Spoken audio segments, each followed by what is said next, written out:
Please be advised that the views and opinions of the host and guests do not reflect those of the station, the management, and its network. Sa barangay tayo, ikaw at ako. Sa barangay tayo, sa barangay tayo. Sa barangay tayo, ikaw at ako. Madami kang matututunan, nakaalaman, kaya lagi tandaan. Sa barangay tayo.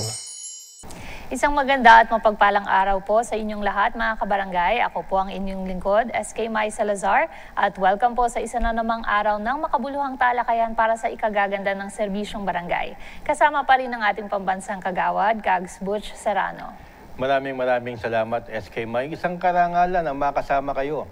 42,047 barangays para pag-usapan natin ang mga mahalagang probisyon sa Local Government Code. Lahat po yan dito sa barangay tayo. Wow, kamusta, SK? Wala ka Okay last naman week? po, Kags Butch. Opo, medyo na-busy din po last week. Pero this week naman po, si Kap Dondon naman po at si Kags Marie po ang busy. Medyo marami-rami po silang ginagawang preparations para po sa paparating na elections. Yes, hindi man yung dalawa sa kampanya. Yes, opo. Mga kabarangay, kung hindi nyo po naitatanong, si Kap Dondon po is in a meeting po with Congressman Abalos ng 4-piece party list. Kasama po si Mayor Ben Abalos. At si Kags Marie naman po, nasa isang seminar po sa Twin Lakes with Parañaque incumbent and former kagawads. Ayan, kaya po binabati namin ang KKBP, kapisanan ng mga konsehal ng barangay sa Parañaque, sa kanilang seminar today. At nagpadala ako ng authorization letter. Alam mo ibig sabihin yun? Nagpunta kami pala ni Kags Marie sa Barangay 241 Tondo. Opo. At nakapanayam namin, SK Mai, sayang wala ka doon. Ano, hinahanap ka. Yung punong barangay nila, si punong barangay Glen Nagit. At ng kanilang council at ang buong Barangay 241, isang malita barangay na nakadikit lang sa wall. Opo. Yung kanilang barangay hall, pero nakakagawa sila ng maraming programa at sila ay nakakapagtrabaho pa rin ng mahusay nang walang kaliklamo. Ayan po. Tignan mo nga naman yun. Opo, shout out po sa atin po mga barangay officials at buong council po ng Barangay 241 Tondo, Manila. Pero next week, palalabas po namin yon yung aming panayam. At makikita ninyo, isa sa mga pinakamaliit na barangay sa Manila. Na 800 yata ang barangay sa Manila, kung hindi ako nagkakamali. Isa siya sa pinakamaliit, pero makikita ninyo, working and proactive barangay officials po sila. Ayan. Pakagagaling po talaga, kaya pakaabangan nyo po yung episode natin na yan, mga kabarangay. Kags Butch, marami din po tayong pag-uusapan ngayong araw po ng mga balita po natin. Kaya umpisahan na po natin. Unang-una po, COMELEC plans to open a 10-day voter registration for the barangay and SK elections. Ang nasabi pong registration ay maaari pong gawin ngayong July or August upang makalikom po ng first-time voters na tinatalagang aabot po ng 1.2 million sa buong Pilipinas. Ito po ay bunga ng nakaschedule na halalan sa unang Lunes po ng December 2025. Ang sinabi pa po ni George Garcia, chairman ng COMELEC, ay nagtalaga na rin sila ng isang commission to head the preparation for the BSKE.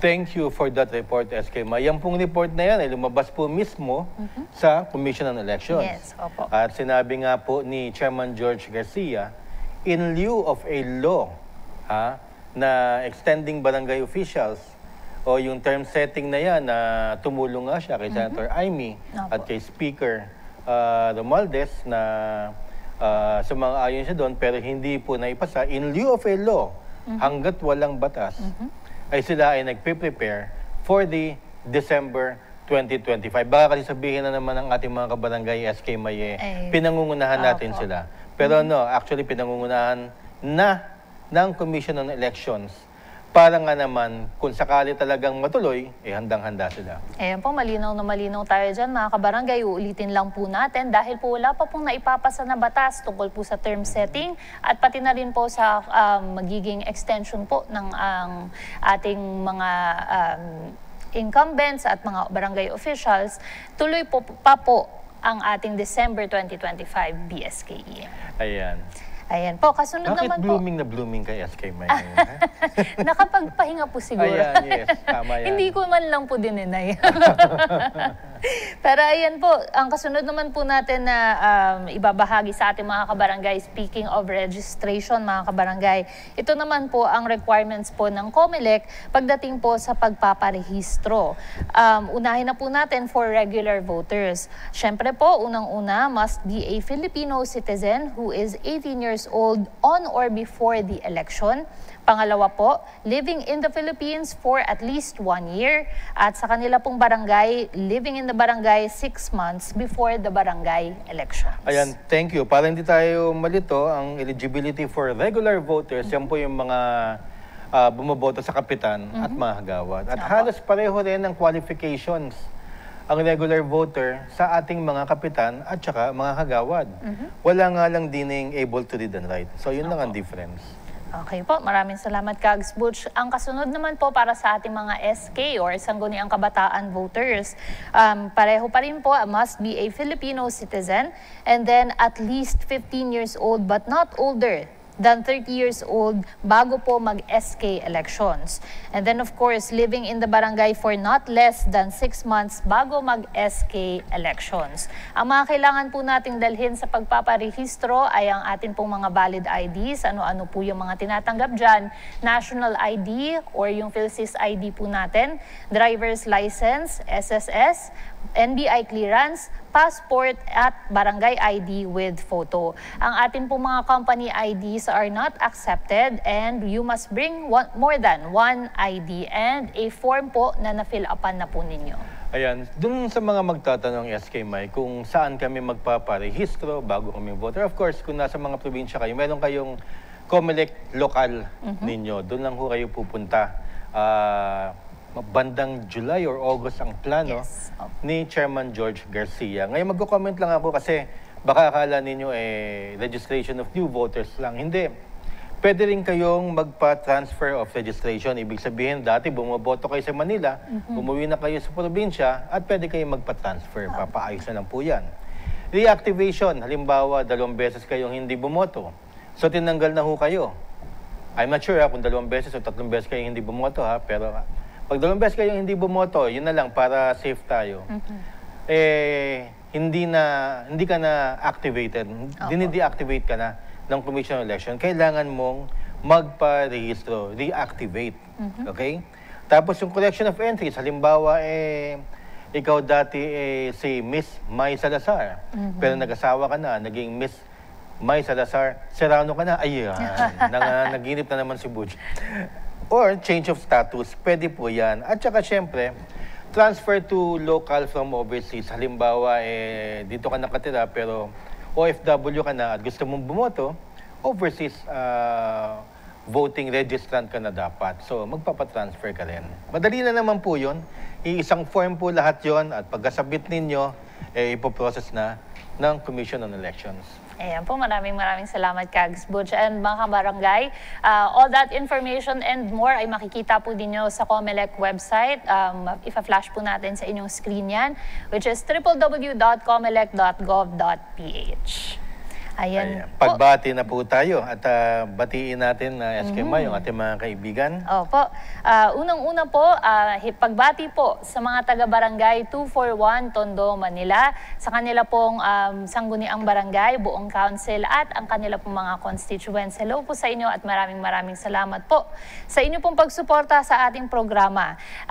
Shout out din po at pagbati po kay Punong Barangay, Glenn Nagit and Council. Yan, abangan nyo po dahil next week po yan, matutuwa po kayo sa aming panayam sa Barangay 241. Ngayon tumawag sa akin ang ating mga original na mga kaibigan dito sa ating kabarangay.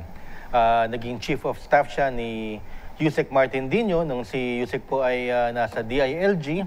At siya po si Kapitana Joyce Helica Macalinaw Villaflor na magiging guest natin soon. Binabati ka namin na Kapitana Joyce. Maraming salamat sa patuloy mong pagsuporta dito sa barangay tayo. And of course, happy birthday po kay Kapitan Rudy Regalado, Rudy Regalado Jr., I'm sorry po, sir, ng Barangay Kapilihan, Virac, Catanduanes, Regalado. I'm sure, ewan ko kung kamag-anak siya ni Justice Regalado. May naging justice Camarines. Well, anyway, tanong natin sa kanya pag sa messengers po natin. Ayan po, happy birthday po sa inyo at hello rin po kay Kapitana. Excited po kami na makasama po ulit kayo dito. Mga kabarangay, dyan po muna natin tatapusin ang ating first segment. Of course, marami pa po tayong pag-uusapan sa ating po mga susunod pang segment. Kaya wag po kayong aalis, magbabalik po kami dito lang sa Barangay Tayo. Sa Barangay Tayo, ikaw at ako. Nagbibigay ng aral sa mga kagawad